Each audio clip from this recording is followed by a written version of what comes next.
राधे राधे दोस्तों, मैं आज 12th बायोलॉजी का चैप्टर नंबर फर्स्ट पुष्पी पादपों में लैंगिक जनन का आखिरी लेक्चर लेकर के आया हूं और आज मैं इसमें चर्चा करने वाला हूं बीज और उसका विकास। बीज कैसे बनता है और बीज का विकास कैसे होता है पुष्पी पादपों में, उस पर चर्चाएं करेंगे इन डिटेल इन डेप्थ। चलिए बिना देर किए हुए आज की वीडियो की शुरुआत करते हैं। पुष्पी पादप में लैंगिक जनन का आखिरी उत्पाद। पुष्पी पादप में लैंगिक जनन का आखिरी उत्पाद बीज होता है। बीज किससे बनता है? बीजांड से। ये जो संरचना आपकी बीजांड है, ये बीजांड से बीज बनता है।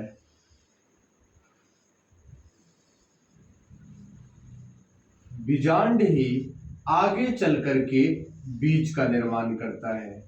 जब पुष्पी पादप में निषेचन की प्रक्रिया पूर्ण होती है, उसमें दो चीज बनता है। एक द्विगुणित युग्मनज बनता है और दूसरा प्राथमिक भ्रूणपोष केंद्रक बनता है। तो युग्मनज से भ्रूण का विकास होता है।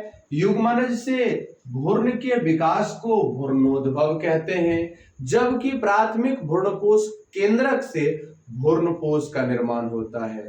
प्राथमिक भ्रूणपोष केंद्रक से भ्रूण का निर्माण होता है।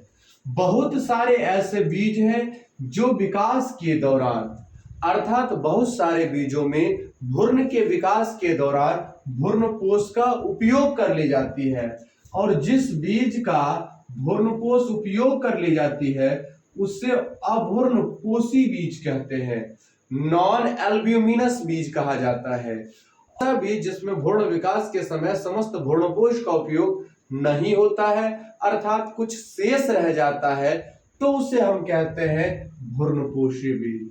तो उसे हम कहते हैं बाबू भ्रूणपोषी बीज कहते हैं। मैंने दो चीजों पर चर्चाएं की, एक अभ्रूणपोषी बीज, दूसरा भ्रूणपोषी बीज। अभ्रूणपोषी बीज किसे कहते हैं? बीज जिसके भ्रूण के विकास के दौरान भ्रूणपोष का समस्त उपयोग कर ली जाती है, उसे हम अभ्रूणपोषी बीज कहते हैं, नॉन एल्ब्यूमिनस बीज कहते हैं। जैसे चना, अरंडी, मूंग, ये सब के सब अभ्रूणपोषी बीज है।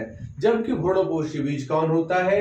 वैसा बीज जिसमें भ्रूण विकास के दौरान समस्त भ्रूणपोष का उपयोग नहीं होता है, उसे भ्रूणपोषी बीज कहते हैं, अर्थात जिसमें भ्रूणपोष शेष रह जाती है। आशा करते हैं यहां तक आपको समझ आ गई हो, और जब यहां तक समझ आई हो तो अब हम चर्चा करेंगे बीज के विकास पर। बीज विकास कैसे करता है? तो जब निषेचन की प्रक्रिया पूर्ण होती है तो बीजांड में कई प्रकार के परिवर्तन होते हैं। बीजांड में दो अध्यावरण होती है। सबसे बाहरी अध्यावरण को बाह्यचोल और आंतरिक अध्यावरण को अंतःचोल कहते हैं। बाहरी अध्यावरण को बाह्यचोल और आंतरिक अध्यावरण को अंतःचोल कहते हैं। ये बाहरी अध्यावरण विकास करके बाह्य बीज चोल का निर्माण करता है। बाह्य बीज चोल का निर्माण बाहरी अध्यावरण के विकास से होता है, जबकि आंतरिक अध्यावरण के विकास से बीज के अंतःचोल का निर्माण होता है। आंतरिक अध्यावरण के विकास से बीज के अंतःचोल का निर्माण होता है। अंतःचोल कहां से बनती है? जब आंतरिक अध्यावरण विकास करता है तो अंतः अध्यावरण का निर्माण करती है। बीजांड द्वार वाले स्थान पर, ये जो है बीजांड द्वार वाले स्थान पर छोटी सी छिद्र बची रह जाती है, जिससे आगे जो निर्माण होता है संरचना, उसे नाभिका कहते हैं। नाभिका के बाद जो बीजांड वृंत होती है, ये आगे सूख करके डंठल नुमा संरचना में परिवर्तित होती है, और जिस डंठल नुमा संरचना को अब बीज वृंत कहते हैं। यहाँ पर बीजांड वृंत कही जाती थी, आगे चल करके बीज वृंत कही जाती है। भागों का निर्माण हो जाती है। ये जो सरस और ग्रंथिल संरचना है, अब ये धीरे धीरे करके सूख जाती है। सूखने के बाद ये सूखी, और सूखने के बाद इसके जो भ्रूण है वो सुसुप्ता अवस्था में चले जाते हैं, अर्थात भ्रूण कार्यकी रूप से निष्क्रिय हो जाते हैं, और भ्रूण जब कारिकीय रूप से निष्क्रिय हो जाते हैं तो भ्रूण की उस अवस्था को ही हम कहते हैं सुषुप्तावस्था। भ्रूण जब अपने कार्य की क्षमता को बंद कर देता है, अर्थात उसमें किसी प्रकार की क्रियाएं होना बंद हो जाती है, उसे कहते हैं बीजों की सुषुप्ता अवस्था। तो वही बीजावरण से घिरे भोजन स्रवित किए हुए तथा सुषुप्त भ्रूण को समेटे हुए रचना को बीज कहते हैं। बीजावरण से घिरे भोजन स्रवित किए हुए तथा सुषुप्त भ्रूण को समेटे हुए रचना को ही बीज कहते हैं। समेटे हुए रचना को ही बीज कहते हैं। चलिए एक बार और बीज को समझा दे। तो बीज का निर्माण निषेचन के फलस्वरूप बीजांड से होता है। बीज का निर्माण निषेचन के फलस्वरूप बीजांड से होता है। जब निषेचन की प्रक्रिया कंप्लीट हो जाती है तो युग्मनज से भ्रूण का विकास और प्राथमिक भ्रूणपोष केंद्रक से भ्रूणपोष का विकास होता है। तो वैसा बीज जिसमें भ्रूण विकास के दौरान समस्त भ्रूणपोष का उपयोग कर ली जाती है उसे अभ्रूणपोषी बीज, और जिसमें शेष रह जाता है उसे भ्रूणपोषी बीज कहते हैं। इसी समय बीजांड में भी कई सारी परिवर्तन हो रहा होता है। ये ग्रंथिल और सरस बीजांड अब धीरे धीरे सूखने लगती है। इसका बाह्य अध्यावरण बीज चोल बना लेता है, अंतः अध्यावरण बीज का आंतरिक चोल बनाता है, और बीजांड द्वार वाले स्थान पर छोटा सा छिद्र रह जाता है जिसे नाभिका कहते हैं। और बीजांड द्वार वाले स्थान पर छोटा सा छिद्र रह जाता है जिसे नाभिका कहते हैं। और बीजांड वृंत वाली जो संरचना है वो आगे सूखी हुई डंठल नुमा संरचना में परिवर्तित होती है जिसे हम कहते हैं बीज वृंत। आशा करते हैं यहां तक समझ आ गया हो। और ये समस्त संरचना को ही अब बीज कहा जाता है। बीज का परिभाषा बीजावरण से घिरे भोजन स्रवित किए हुए तथा सुषुप्त भ्रूण के समेटे हुए रचना को बीज कहते हैं, तथा सुषुप्त भ्रूण को समेटे हुए रचना को ही भ्रूण कहते हैं। तो दो प्रकार के बीज पर चर्चा, एक है चने की बीज की संरचना और दूसरा है मक्के की बीज की संरचना। अर्थात बीज पत्र के आधार पर दो प्रकार के बीज होते हैं, द्विबीजपत्री बीज और एक बीजपत्री बीज। यहाँ देखिए ये दो दाल हो जाता है, जब उसे खोलते हैं तो मोटा चपटा भाग दिखता है। चना को खोलने पर, जब चना को खोलने पर दो मोटा चपटा भाग दिखता है उसे कहते हैं बीजपत्र। तो वैसा बीज जिसमें दो बीज पत्र पाए जाते हैं उसे द्विबीजपत्री बीज, और वैसा बीज जिसमें केवल एक बीज पत्र पाए जाते हैं उसे एक बीजपत्री बीज कहते हैं। तो यह है चना का जो बीज है इसमें दो बीज पत्र होते हैं, एक मूलांकुर होता है, एक परांकुर होता है। एक मूलांकुर होता है और एक परांकुर होता है। मूलांकुर से मूल तंत्र का विकास अर्थात जड़ तंत्र का विकास होता है, जबकि परांकुर से प्ररोह तंत्र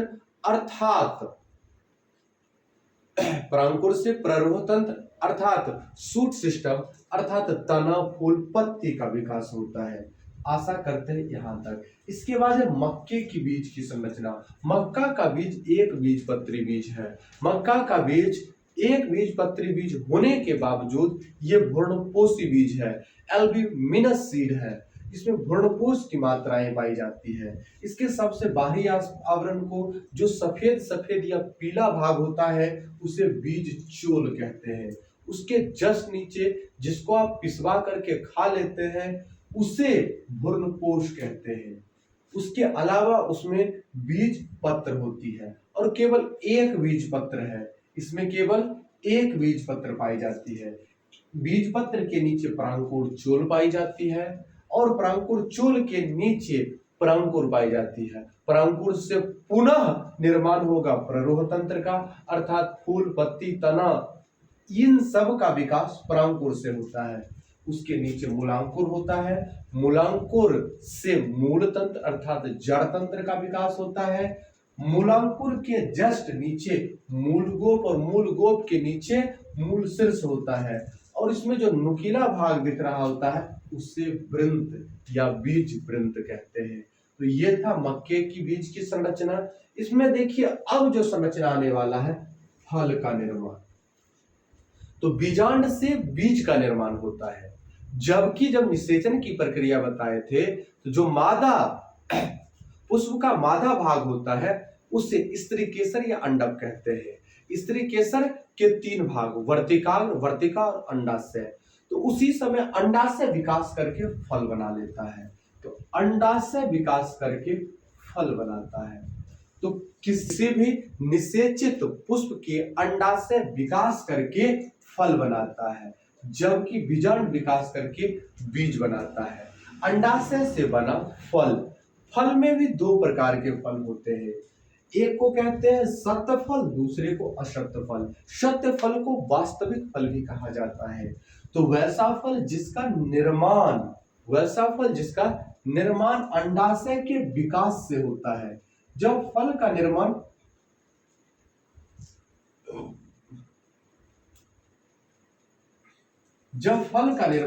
अंडाशय के विकास से होता है, अंडाशय विकास करके फल बनाता है, तो उसे हम कहते हैं वास्तविक फल या सत्य फल। जैसे आम हुआ, कटहल हुआ, लीची हुआ, ये सब के सब वास्तविक फल है।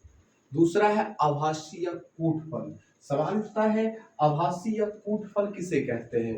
तो वैसा फल जिसका विकास अंडाशय के अलावा पुष्प के किसी अन्य भाग से होता है, तो उसे हम आभासी या कूट फल कहते हैं। जैसे सेब एक आभासी या कूट फल है। स्ट्रॉबेरी भी आभासी या कूट फल है।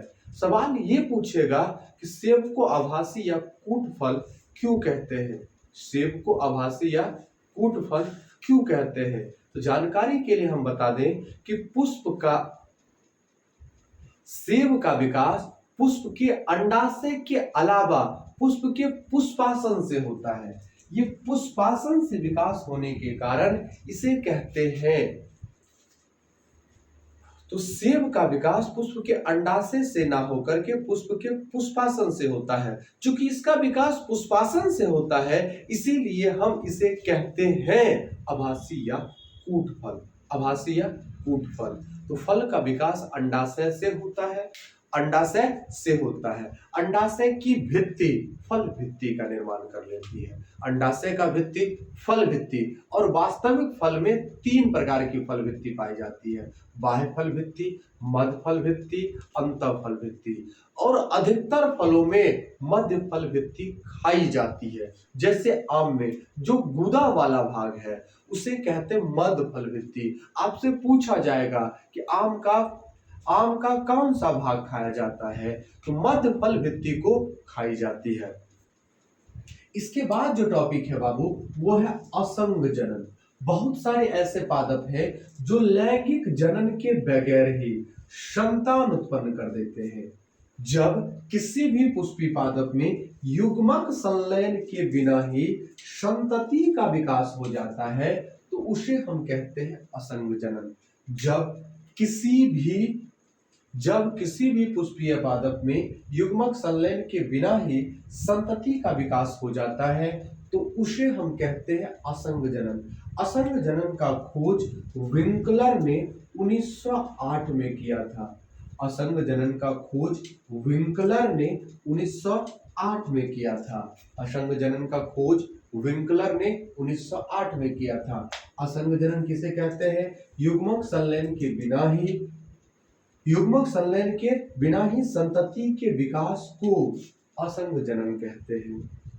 और जब ऐसे में ही बीज का निर्माण हो जाए, बिना निषेचन के ही बीज बन जाता है, तो उसे अनिषेक बीजता कहते हैं।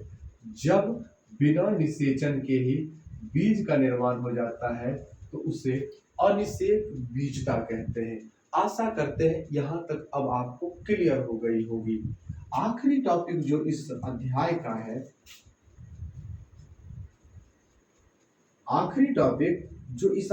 होने वाला है, उसे कहते हैं बहुभ्रूणता या पॉलीइम्ब्रायोनी। बहुभ्रूणता या पॉलीइम्ब्रायोनी। सवाल उठता है कि पॉलीइम्ब्रायोनी किसे कहते हैं? तो एक बीज में ज्यादातर एक ही भ्रूण का विकास होता है। एक बीज में केवल और केवल एक ही भ्रूण का विकास होता है, लेकिन कुछ कारणवश कभी कभी कुछ बीजों में एक से अधिक भ्रूण पाए जाते हैं। अधिकतर केसों में एक बीज में एक ही भ्रूण पाए जाते हैं, लेकिन कभी कभी बीजों में एक से अधिक भ्रूण भी पाए जाते हैं और इसी स्थिति को बहुभ्रूणता कहते हैं। इसी स्थिति को बहुभ्रूणता कहते हैं। जैसे नींबू, जैसे संतरा, इन सबों में बहुभ्रूणता पाई जाती है। जब संतरा को फाड़ते थे जितने भी रसदार भाग वो सब भ्रूण है, उसे भ्रूण। और बहुभ्रूणता का अध्ययन ल्यूबेनहॉक ने 1719 में किया था। बहुभ्रूणता का अध्ययन ल्यूबेनहॉक ने 1719 में किया था। किस पर किया था? संतरे के बीज में किया था। किस पर किया था? संतरे के बीज में किया था। बहुभ्रूणता को एक बार और सुन लीजिए।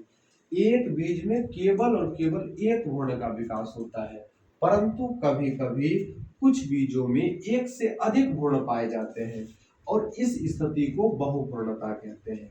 जैसे संतरा, नींबू आदि। बहुभ्रूणता को सर्वप्रथम 1719 में ल्यूबेनहॉक ने संतरे के बीज में अध्ययन किया था। मैंने चर्चाएं की बीज और बीज का विकास कैसे होता है। अब भ्रूणपोषी बीज किसे कहते हैं, भ्रूणपोषी बीज किसे कहते हैं। उसके बाद चने का बीज पर मैंने चर्चा कर दी, मक्के के बीज पर चर्चा कर दी। उसके अलावा मैंने चर्चाएं की आज आपको फल के विकास पर।